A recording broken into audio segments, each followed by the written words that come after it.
Welcome to the Slop Farm. Enjoy the video. You begin by opening Visual Studio Code and confirming extensions can be installed. This ensures background assets load. Once done, open the command palette with Ctrl+Shift+P or CMD+Shift+P, then search for Preferences. Open Settings, JSON. You edit Settings. JSON because it gives precise control versus using the GUI, which hides some options.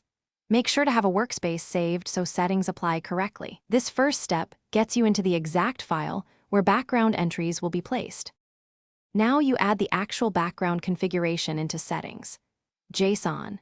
Insert a workbench. Color customizations entry or use an extension-specific key, then reference an image via File, / extension resource or base 64. The file path must be correct. Once added, define visual properties such as background size, background repeat, background position, and opacity with values between 0 and 1. 0 so text remains readable. Make sure to save the file. Visual Studio Code applies changes. Finish by reloading the window using Developer. Reload window so Visual Studio Code picks up the new settings. If the background does not appear, first verify the image path and file permissions. Set opacity to 1. 0 briefly to confirm visibility.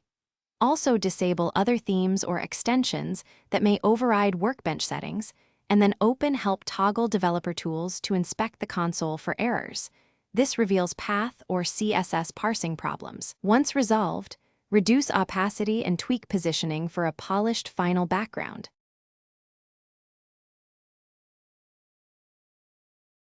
Thanks for watching. Consider subscribing if we helped you today.